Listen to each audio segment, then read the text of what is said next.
El Evangelio según Lucas. En el primer video exploramos las descripciones de Juan el Bautista y Jesús como el cumplimiento de la historia de Israel y de las promesas de Dios del Antiguo Testamento. Luego vimos a Jesús iniciar su misión y hablar de las buenas nuevas del reino de Dios para los pobres de Israel, la gente de bajo estatus social y gente marginada. Jesús también enseñó que su reino es uno invertido, que cambia todos nuestros valores sociales. Esta sección culmina con Lucas mostrando cómo Jesús es un nuevo Moisés que traería un nuevo éxodo a través de su muerte en Jerusalén. Aquí llegamos a la gran sección central del libro, donde Jesús guía a su nuevo Israel por un trayecto hacia Jerusalén. Esta parte del libro consiste de enseñanzas y parábolas que Jesús dio en el camino a diversas personas que se encontraba, principalmente a su grupo creciente de discípulos. Haciendo esto, Lucas representa el seguir a Jesús como un viaje, algo que haces y vas aprendiendo a lo largo del camino. Primero, Jesús invita a sus discípulos a unirse a Él y manda una ola de gente para ir adelante anunciando el reino de Dios. Entonces, el ser un discípulo automáticamente implica el actuar y participar en esta misión de Jesús. En lo que regresan estos discípulos, Jesús comienza a dar varias enseñanzas acerca de la oración y de confiar en la provisión de Dios. De hecho, son en estos capítulos de Lucas donde Jesús más habla acerca de dinero, posesiones y generosidad que en cualquier otra enseñanza.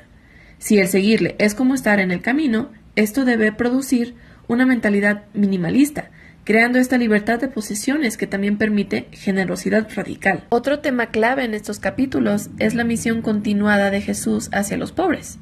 A lo largo de su viaje sigue formando este nuevo Israel, teniendo encuentros con gente enferma, ciega. Conoce samaritanos, que eran enemigos antiguos de los judíos. También conoce a Zaqueo, un hombre judío, pero era cobrador de impuestos para los romanos. Todas estas personas marginadas conocen a Jesús y son transformadas y se unen a su comunidad. Esto Jesús lo describe como una gran cena. Él vino a buscar y a salvar al perdido, así que celebra cuando la gente descubre la misericordia de Dios. Pero no todos en estas cenas están felices. Lucas incluye varias historias de Jesús en comidas con fariseos. Todas estas historias se convierten en debates donde Jesús confronta el orgullo e hipocresía de ellos. Estos banquetes contrastantes son capturados más memorablemente en la parábola del hijo pródigo. Aquí un padre tiene dos hijos. Uno huye neciamente a gastar toda su herencia, pero regresa eventualmente arrepentido. Su padre lo perdona y organiza una fiesta de bienvenida para su hijo, que muerto estaba y ahora ha revivido. Pero el hijo mayor, que nunca dejó a su padre, está enojado y resiente la generosidad del padre hacia su hijo inmerecido. En esta parábola famosa, Jesús está explicando toda su misión a estos líderes. Esta celebración representa la bienvenida alegre de Dios al aceptar a todas las personas de su familia. Los únicos requisitos de entrada son humildad y arrepentimiento. Esto resalta la tragedia de los fariseos, que rechazan a Jesús y su reino invertido. Esta resistencia hacia Jesús aumenta hasta que por fin llega a Jerusalén para la Pascua. Cuando llega cerca de la ciudad, llora sobre ella. Sus discípulos lo proclaman como el rey mesiánico, pero los fariseos lo están denunciando. Él sabe que este rechazo de su reino de paz llevará a Israel por un camino de resistencia y rebeliones contra los romanos, que llevará a su propia destrucción. Y es esa destrucción de Jerusalén que Jesús representa simbólicamente al entrar al templo y echar afuera todos los que vendían. Detiene el sistema de sacrificios y dice: «Mi casa es casa de oración, pero ustedes han hecho una cueva de ladrones».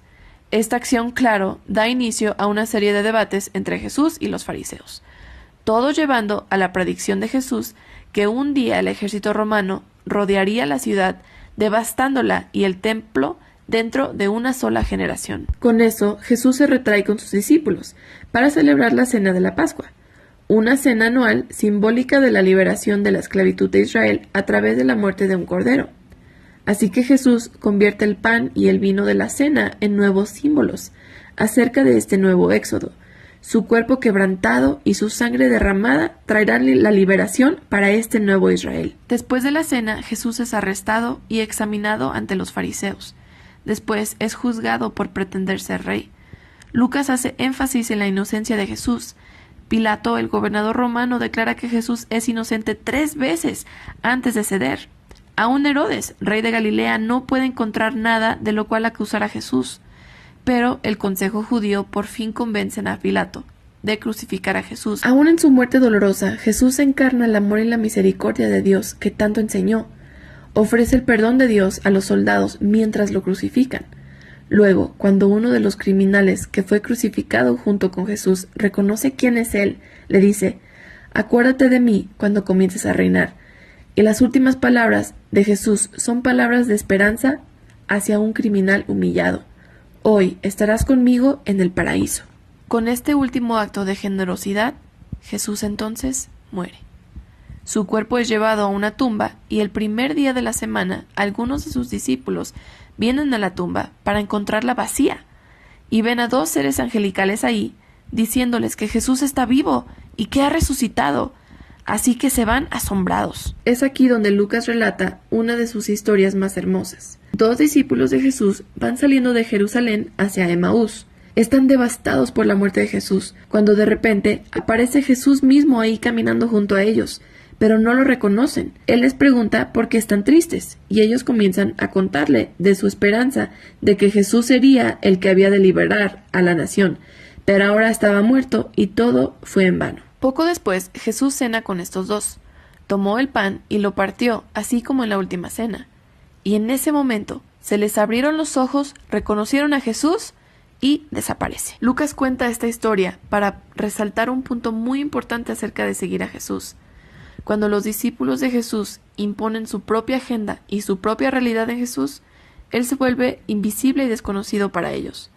Es solo cuando nos sujetamos al reino invertido de Jesús, que es epitomizado en su cuerpo quebrantado en esa cruz, ofrecido en amor, solo entonces podremos ver y conocer al Jesús real. La escena final del libro es otra escena donde Jesús se les aparece a sus discípulos y les explica con las escrituras del Antiguo Testamento que todo era parte del plan de Dios, que el Mesías se convertiría en rey al sufrir y morir por todos los pecados y conquistando su maldad con la resurrección.